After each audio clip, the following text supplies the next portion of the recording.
Hey everybody, Marcus here. I wanted to give everyone an update as to the MGTOW Renaissance project, as well as the philosophical school I had set out to open. It has been quite a while since I spoke on these subjects, as I was waiting until I had enough information to be able to determine their future. Firstly, let us talk about the MGTOW Renaissance project.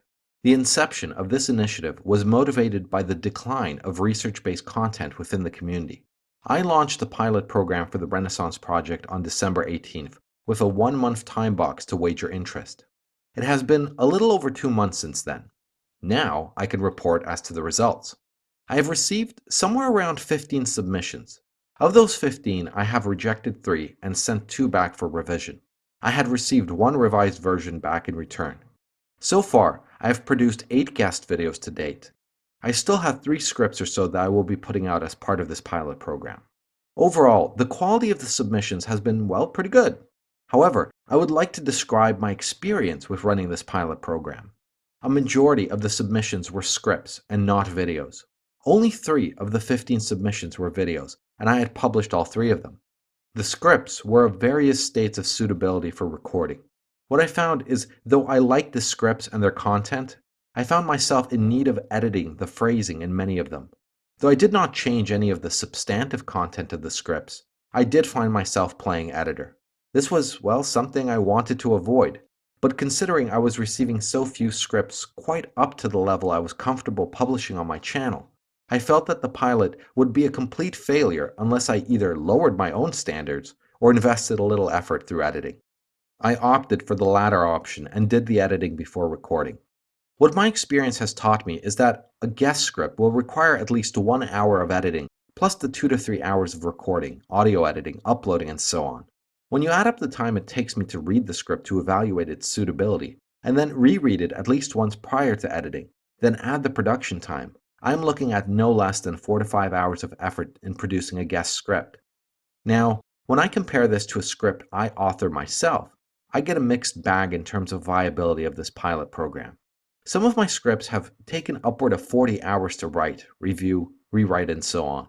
For example, the argument that I composed in my video entitled The Wall was one of these 40-hour scripts. However, other scripts I compose I can get done in as little as 4 to 8 hours. The production time for my own scripts is a little shorter than a guest script, as there is no editing involved in addition to what occurs during my regular scripting sessions. As such, it seems to be that a guest script saves me around 3 hours on the low end and upward of 35 hours on the high end to produce a video. From a personal standpoint, I do not see guest scripts as a viable mechanism for fueling content for channels when the person executing on the guest script also produces their own content. I phrase this conclusion in the way I do as an answer to the question as to whether or not a community channel would be viable. I would answer no. A community channel is not viable if the contributions to that channel are scripts and not completed videos. The effort involved is simply too great, and the work is of the most tedious kind, as the creative aspect of any video is composing the script itself. Simply put, it is not pleasurable to produce other people's scripts. On the other hand, a completed guest script video can be put up in less than half an hour. A community channel would be viable if it was composed of fully completed guest videos, as the person managing the channel would not be taking on a particularly time-consuming task. Now, the question comes up in relation to the future of the MGTOW Renaissance project. What I discovered is that though there is a good deal of work involved with putting out a guest script, they do provide backup content for a time in a content creator's life when they're not particularly inspired. To that end, these guest scripts provide good content to use while the writer's block passes. To that end, I find these scripts useful. As such, I will continue to take on guest scripts and videos as I have been doing thus far. However, I will not be producing them on any schedule. They will be put out only in those down periods. If such a down period does not come up, such scripts may just sit there for weeks or months on end. This, I believe, is the only viable long-term approach to such content. As for the prospect of a community channel, I believe that, though this is theoretically viable, I doubt there would be sufficient submissions of completed videos to keep it running. If someone submits a completed video, they almost certainly have their own channel. In fact, their only real motivation to submit such a video is to get exposure from a larger channel. Absent such a motivation, there is no reason for them to not host it on their own channels.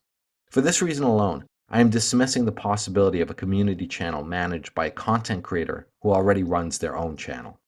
So, if you do wish to submit something to me, then the same rules apply as they have the last 2 months. I prefer finished videos, but will continue to accept scripts. Now, let us move on to the School of Philosophy that I had announced almost a year ago. This project is the collaborative mission of myself and Dr. Brendan O'Byrne. What needs to be understood is that this project is not some whim that Brendan and I had haphazardly undertook because it seemed like a good idea at the time. No, this school is ultimately my life mission. As Brendan is substantially older than I am, it will first and foremost be our joint legacy, but ultimately will inform a much longer portion of my life than his. I've made many radical changes in my life to help bring this school into fruition thus far. First and foremost, the coursework for this school is pretty much completed. The courses we had announced are done. The videos you are seeing on my channel in relation to formal logic are a product of the work I had done in developing the formal logic component of the program. I am simply adapting the curriculum to video format. However, I do not intend to put out the entire course on my channel, as that would probably result in, well, around 100 videos. I am picking bits here and there that can be adopted from a lesson plan that was intended to go for 10 weeks in 2 1-hour weekly sessions. Also, when I put out my videos, I script them to be a little more MGTOW friendly as opposed to generic formal logic. Now, the major hurdle to overcome with this school is funding. To that end, absent some, well, generous benefactors, well, generous in the sense of tens of thousands or possibly hundreds of thousands, the viability of a formal institution is low in any immediate capacity. Philosophers have historically either been independently wealthy, as is the case of Socrates, Plato, and Aristotle, had very generous benefactors, as was the case with Aristotle, whose Lyceum was subsidized by Alexander the Great, and Thomas Hobbes by the Duke of Newcastle, or have been dirt poor, such as Nietzsche and countless others. When Brendan and I set out our plan in opening this school, we knew very well that there's no easy path in making this happen. As we live in a world full of Philistines, greed, and quick gratification, a world where many may never read another book after finishing school, such lofty dreams as setting up a school of philosophy may seem like the delusions of madmen.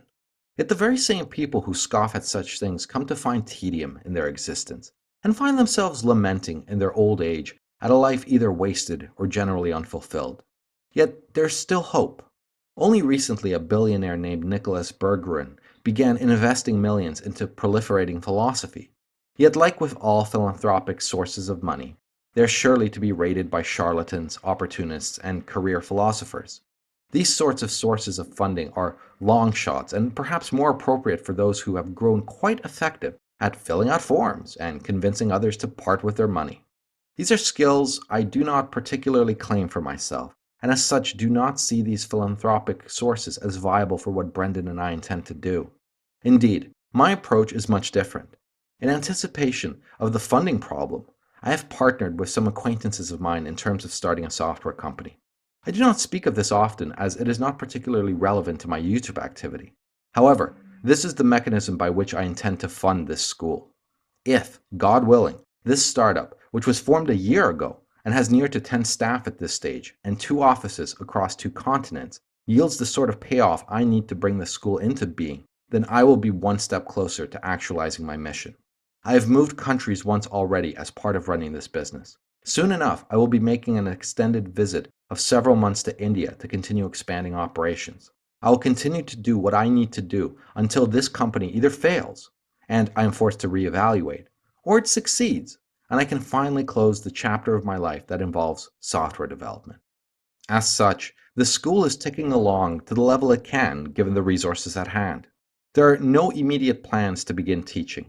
From Brendan's side, he has established an important foothold within a certain global institution that may make several resources available to us for free. Resources such as teaching space and sources of students and so on.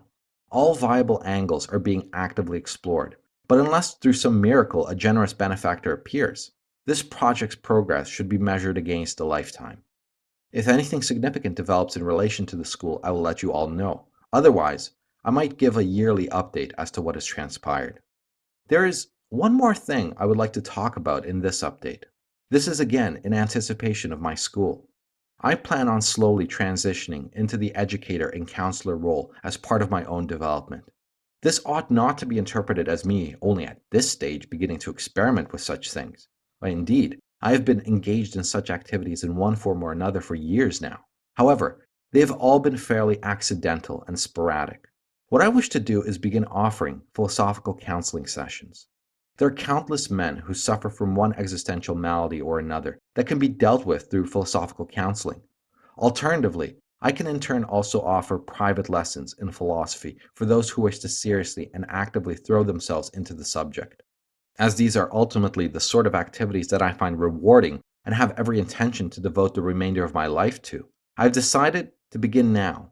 Though the scale will be small, as I have other commitments, nonetheless the activities will remain the same. As such, I want to see if there is anyone within the community that wishes to take me on as a philosophical counselor for a set of 6 1-hour, once a week sessions. I will do this for one person for free and see how it goes. Now, philosophical counseling is counseling for those who are healthy of both body and mind. I'm not offering a substitute for psychiatry or any emotionally based service that deals with depression or suicidal tendencies. The sort of person who is best suited to philosophical counseling is one who has succumbed to nihilism, someone who has devalued everything and finds either no motivation to pursue anything or has simply grown disappointed with the human condition. Sessions will pertain to exploring your beliefs and not your feelings. The feelings will clearly place some consequence of your beliefs. I will probably do a separate video on the subject of philosophical counseling as a whole at some point soon, since, well, philosophical counseling is not something very well known. If you are such a person, then send me a short synopsis of your situation through a private message or leave a comment. We'll see, well, how it goes. This is a service I would ultimately offer for commercial work to the community in addition to my videos.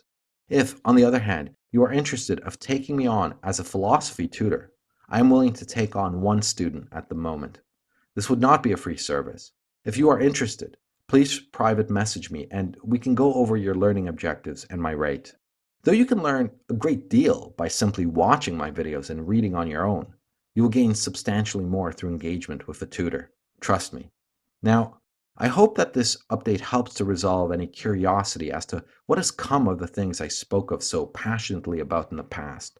But for now, thanks for listening. Go team.